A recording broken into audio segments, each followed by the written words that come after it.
Hello everybody, my name is John Tobin. I'm following Dave Hammer in his presentation. I grew up in Palatine. You see by the picture the Orville Helms fire station at the top of the block on the Hale in Colfax. That's right where I live. I live right down the street from my early days. My dad was a volunteer fireman from 1960 to 1978. And I used to ride my bike up the street to watch the trucks pull out. It seemed like from when the siren went off to the siren quit, the trucks were on the road. George Palmer would run from his house behind the station, and he could run like the wind. My dad was an electrician in town at the time, and if he was home, he'd be up the street and was C.A. Riley electric truck, and off they went.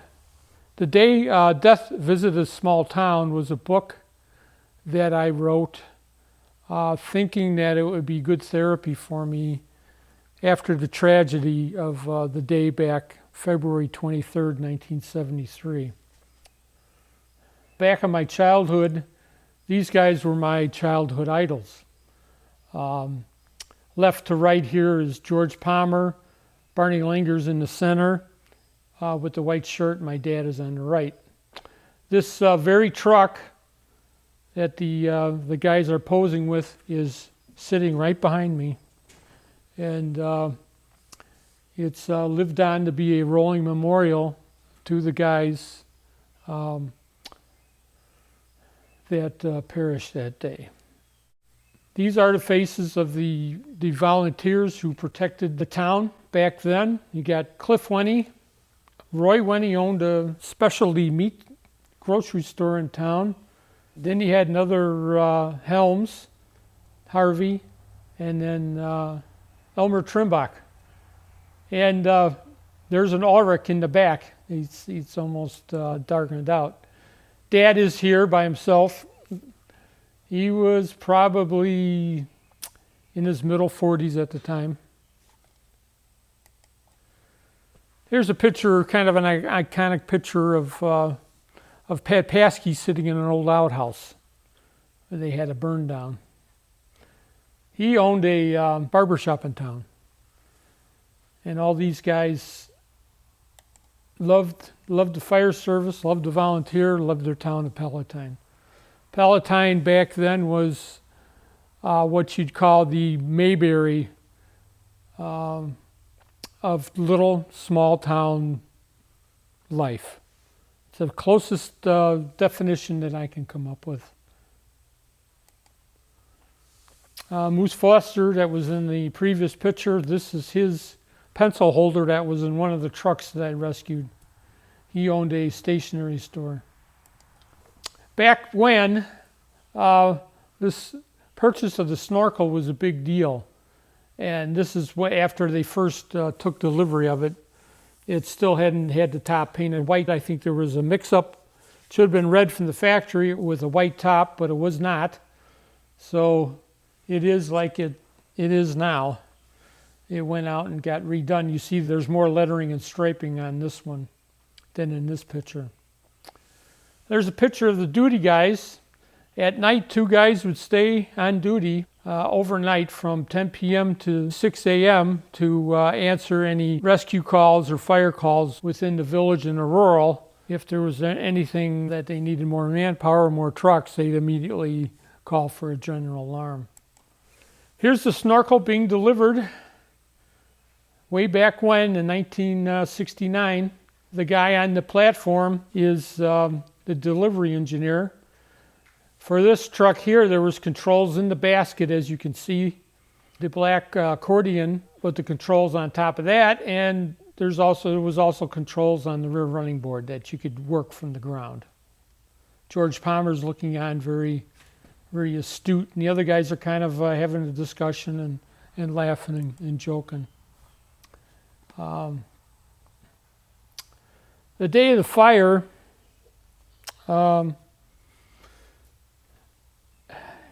it it was a typical late February, nasty, cold evening, where it'd warm up to be thaw a little bit in the day and then get cold at night. After so many years being in the fire service, I come up with the idea of writing this book to be therapy for myself, and so the guys would never be forgotten as long as this book is out. And didn't turn out to be therapy for me. It actually made it worse, because I learned some information that I didn't realize was out there. I interviewed people from as far as California and as close as Arlington Heights and Palatine about the fire. And I learned that many of the wounds had not healed, especially with some of the immediate family members. For the book, this was the first picture I took. I had the advantage and the access to many more pictures. My high school buddy also came up to the fire with his camera, and he had the Mercedes-Benz of cameras at the time. I just had a little 35 millimeter. At right around 6 a.m. in the morning, February 23rd, 1973, a phone call came in from the fire department. Each and every member got a call, just like my dad's house. It would be a steady, continuous ring until you picked it up. And then the person at the other end would give a description of the call and the address. And I heard my dad yell back to my mom, "It's the Ben Franklin store." I had been a little tardy getting out of bed. I didn't want to meet my father on the way out because I was afraid he'd tell me to get off to school. I decided this was more important than go to school that day. And it also meant that I missed my ride with the assistant chief because he was fast. And I was a little faster than my dad getting out, but I missed the ride. So on the way up the street, I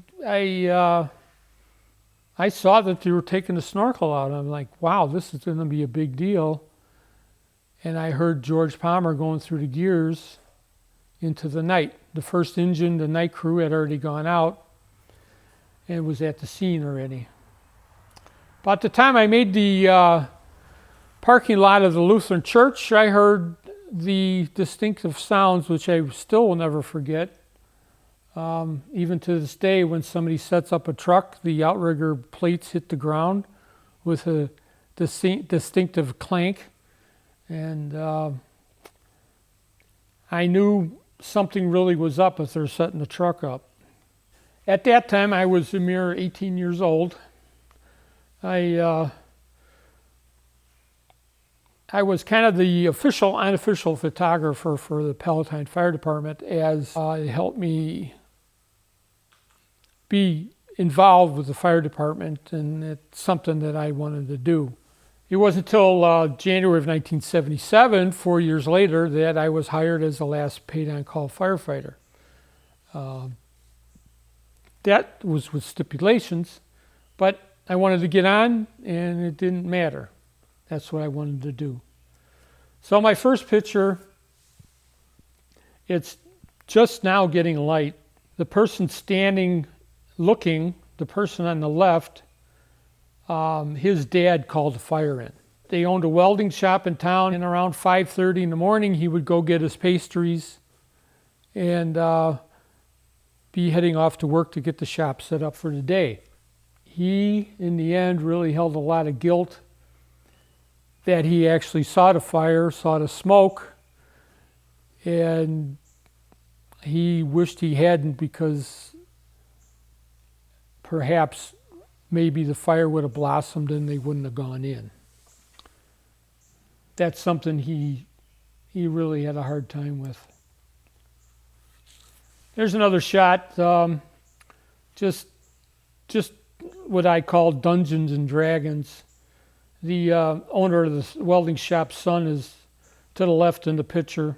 He is now in his 70s, all these years later.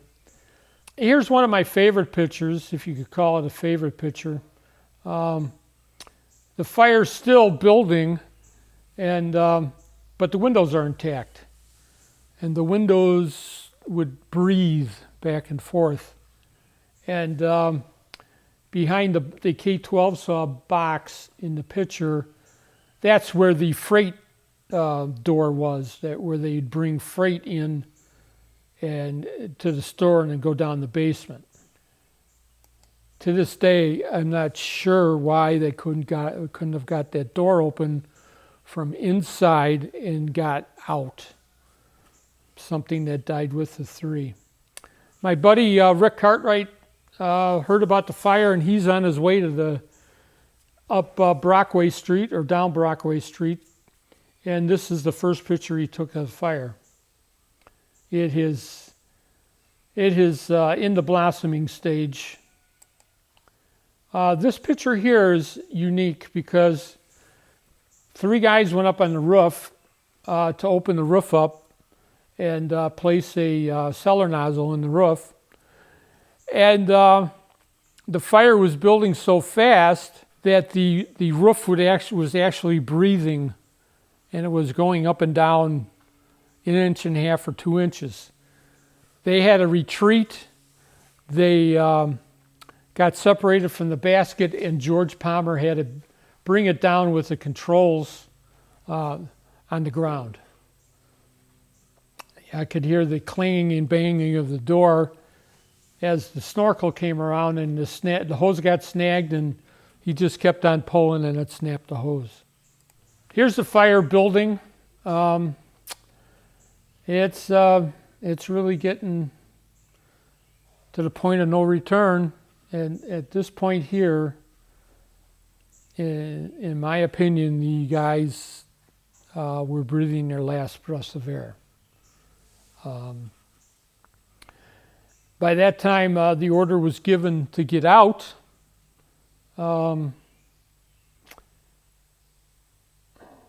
But they were so far deep in the basement that they never made it back. There was no backup line. One of the rookies went in and was at the top of the stairs calling down for them to get out, but it was deteriorating so fast he had to get out to save himself. The guys from the bucket at that time retreated to the back of the store and down the ladder off the back of the store. And then they came back around and got in the bucket again. At this time, the windows blew out, and the fire was licking at the basket of the Snorkel, and they came down and they pushed the fire back to keep it away from the truck.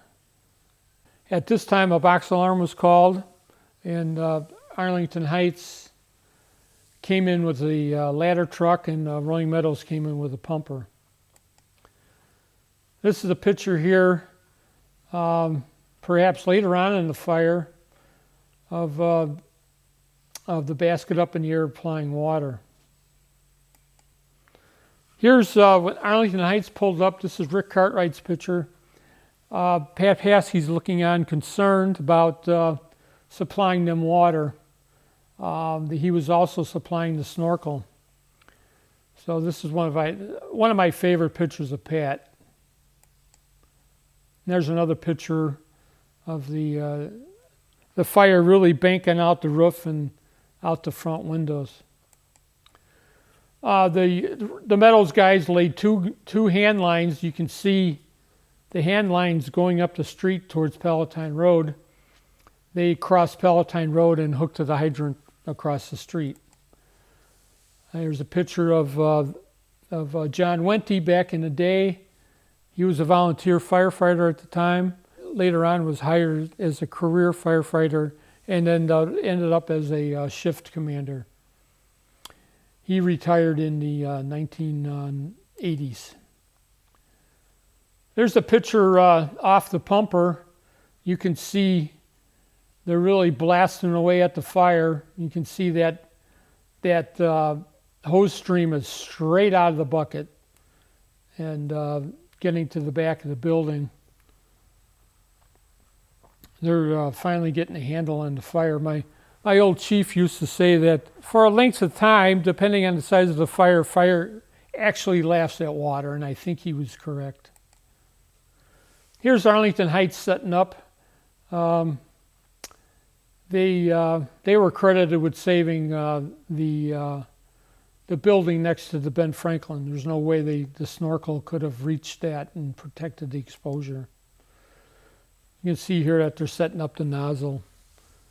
And back in those days, you had to put the truck together, put the hose line down. They were quick. They got it up, and they got water on the fire. To this day, this truck is still owned by a fire department out east. They ended up putting a new body on it and a new cab. They've really put a lot of money into it to save it. Here's a picture that Rick took of me trotting across in front of the pumper to get to someplace. That's back in the day. I had bushy long hair. There's a picture of them applying water to the fire. Here's a picture that Rick Cartwright took of my dad coming around the back of the Snorkel.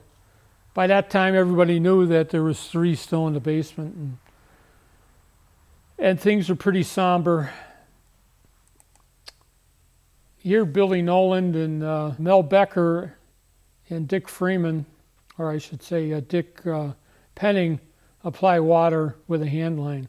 The Snorkel's still up, fighting a fire from above. And a cruel twist of fate, in the picture here is Howie Freeman. He was a captain at the time, and he lived further out of town. And you have to understand that all the volunteers didn't get to the station at the same time and come.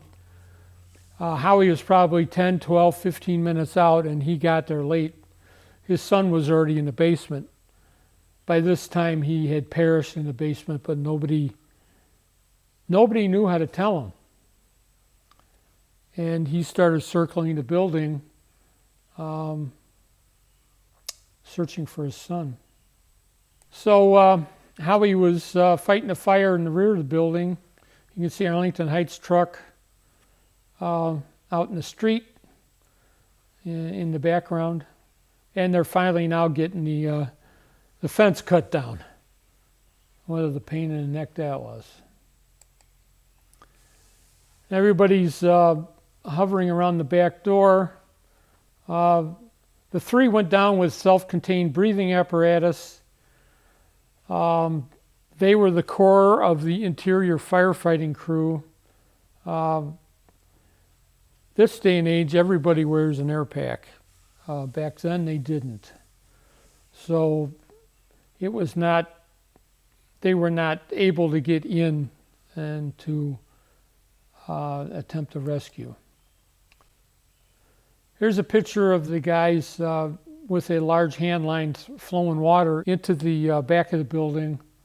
By this time, everybody was somber. The guy on the left at the nozzle, he was the one that was in at the top of the stairs. His name is Bill Depew.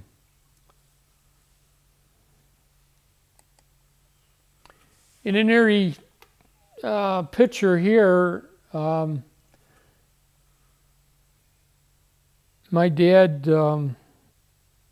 was at the back fence, and John Wilson had come out to get another line to go back downstairs. And you have to realize the entrance, when you went in the front entrance of the building, it was like 150 feet back, down the stairs, and then they had to come back another 100 feet or so to get to where the fire was in the chimney. They already put a new section of line on the first engine because it was too short. So John Wilson came out and asked for another line. My dad handed it to him over the fence. And as you can see, they took almost the whole 200 feet off the reel. To me, that's very haunting. They were that deep in the building. But you have to understand, being a volunteer fireman, John Wilson, the owner of the store, was a volunteer fireman. They wanted to save his business. And they put extra effort in, and they probably went further than they thought. Now, if you can imagine, they went downstairs with the first line, extended it, came up for the second line. The power was probably still on in the building. They probably had all the lights on downstairs. So I'm thinking the power went out. Did they have proper flashlights and things to be able to see well enough and not just follow the line out? There's so many unanswered questions. So while my dad was upset with Barney later on because he felt that Barney should be in more of a command position rather than a firefighter in the bucket fighting the fire, my thought was, well, Dad, you're a lieutenant. Why don't you tell him to get the hell out? I never dared say anything to him, but that's the way I feel.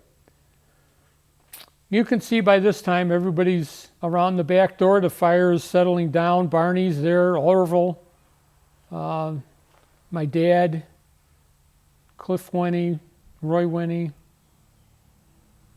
Cider Vote. This is probably one of the saddest pictures I've ever seen. Finally,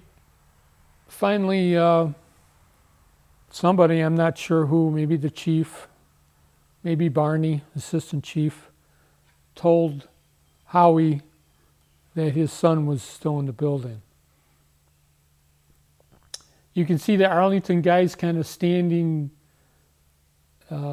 next to him, trying to figure out what to do, looking for somebody to help. Howie's beside himself, and Dick Penning's got him by the arm. He's trying to get him over to the fire station. Rick Cartwright took this picture. I would have never dared take this picture of a man that I considered my friend, and went on fishing trips with. It just broke my heart to see him in this state. Shortly after the picture was taken, he ripped himself away from Dick Penning and said, "I'm not going to the fire station," which was right across the street. "I'm going back to the fire." So they kept him from going back in the building. By that time, the fire was banking down and more of an entry was possible. I'm remiss because I wanted to tell him how sorry I was later on after the fire, but time just got away, and he left the department shortly after, and he passed away from cancer. So I never did get to tell him how sorry I was. Here's a picture of one of the past members also. Rick Cartwright took this of the back. That was the rural truck. They pulled that out to the back of the building, and they had hand lines in the now famed booster line off. Roy Winnie and Bill Depew lobbing water in the back. They had breached the wall. Later on, this is a Rolling Meadows guy hitting it from the side of the building. The fire was basically out at that time. Same with this picture. It's pretty much in the mop-up time slot. They're hitting hot spots still. You can see the versatility of the Snorkel, being able to get down right on the ground, right next to the truck, and blast into the building to extinguish the fire. After the fire was out, a recovery mission was set upon. This is a picture copied from the newspaper. These are all Arlington guys. Arlington guys went and made the recoveries, brought the 3 out in the body bags. I'm not sure in what order, but Augram, Freeman, and Wilson were all recovered in close proximity. Augram and Wilson, or Augram and Freeman, were close together, and John Wilson was on the stairs coming out. You can see this is through the back door. You can see the devastation of the store. Vern Coley and Cliff, Roy Wenny in the background. I'm not sure who the other firefighter is. There's another picture. It's another shot. It just, as much as the devastation was on this main floor, there were still areas of unburnt parts of the store in the basement. And that's where the guys were found. You can see they're flooding the basement here to try and extinguish the fire from below rather than go in. This is one of the iconic pictures of Pat Paskey watching over the scene as he supplied the Snorkel and the ladder truck with water. There's Barney and Vern Coley in the bucket. This is a very disturbing picture to me. This is the staircase leading in the basement. So as you can see by my pointer, they came all the way in with the line. They went down the stairs, and then they came all the way back in the basement. They were found in this area here. John Wilson was on the stairs. So you can see there was no external exit. They had to come back up the stairs to try and escape the heat and the smoke. And I'm sure, depending on the timeline, it was very hot at the top of the stairs. And then they retreated down and perished at the bottom of the stairs. That's basically, in my mind, death's door. Before the Snorkel was moved again in position, they were holding a 2.5 line, trying to fill the basement through the service door. I still to this day don't understand how they couldn't have got out of there. I would have thought that John Wilson would have kept a key in that stairwell, and they could have opened the doors and got out. But for some reason they didn't. There's an iconic picture of a 1947 rig that Palatine had. Back in the day, they were very, reluctant to purchase any new equipment. This Snorkel here, this was a big deal. George told me that the village just didn't want to spend any money to update their equipment or hire full-time people. This is the portable radio that they had. As far as I know, there were 2 portable radios. Barney Langer had one, and Orville. But this was the boat anchor that they had. This was almost a museum piece back in 1973. After the fire, thankfully there weren't any public assassinations of sorts. There were plenty of ideas out there of what could have been and what did happen and how it could have been prevented, but in the end it was just profound sadness for the 3.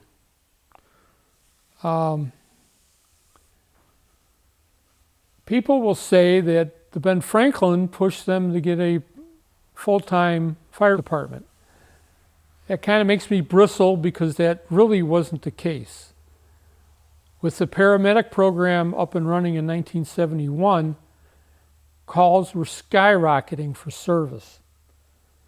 Many of the volunteers went on to be paramedics, but they needed full-time people to respond during the day, especially because businesses couldn't afford to have their employees leave 4 or 5 times during the day to answer calls. I got a chuckle because the city had taken 3 firefighters out of the budget earlier that year, and then immediately after the fire they put them back in. But the economy wasn't doing that well back then. But they finally got it. They had to go to a more full-time fire department. To me, the paramedic was the main driving reason to go full-time. The town was growing leaps and bounds, and sure, the volunteers were aging, and it was time to update. This iconic picture here. These same men fought the fire, and now they're carrying their comrades out. This is Algrim's casket, and it was put on the fire engine, and he was carried out in the fire engine. To the right, you have Dick Penning. The upper right where I'm pointing, that's Ulrich. That looks like Vern Coley in the back. This here in front of Dick Penning is Cider Vogt. There's my father. There's Assistant Chief Barney Langer. This is George Palmer. This is my dad's very dear friend Pat Paskey, and Billy Noland. All of these men have passed away except for Billy Noland. He is now 80 years old. In the background behind Barney, right behind his arm, is his wife and my sister. I was very shocked to see her in the picture when I first saw it. Here's a picture of them getting on the engine for the procession. Fire departments from near and wide came out. There must have been 100 vehicles in the procession. You can see that they're securing the casket in the back of the truck at that time. Orville, his wife Bernice, Cider, Dick, Ulrich, and Palmer, and of course my dad. In this picture, Billy Noland's putting the flowers in the hose bed along with the casket. In this picture here, they've just taken the casket off the pumper, and the first person's Billy Noland. There's Pat Paskey, Dick Penning, Cider Vogt, my dad, and then George Palmer's out of the picture. There's a picture of Cider Vogt on the side of the pumper. All these people have passed away since. There's kind of a haunting picture where all the flowers are off and the casket's off. This was a real poignant picture. Going up the hill to the gravesite. My dad, I've never seen him march, and it must have been a holdover from his Navy days because he's very stoic. You see all the guys saluting up and down the line. That's respect for the dead. And that's after they're up at the scene. I wish I knew some of these guys' names, but it's so long ago now. As time went on, more and more paid guys were brought on, and they went to a 24-hour shift, 7 days a week. These here, on the left, Cliff Winnie, Roy Winnie, Captain Roy Winnie, and George Palmer were the last three on night duty. Palatine, years later, built a memorial to the fallen three and two others that had perished on the volunteer force. The other two were struck by train.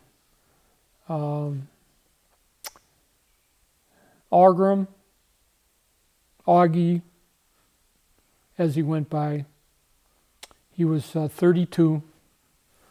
Wilson, I thought, was the old guy. He was 40. And Freeman was in his early 20s, 24. His daughter would be born 6 months after his death. His daughter never got to meet her father, but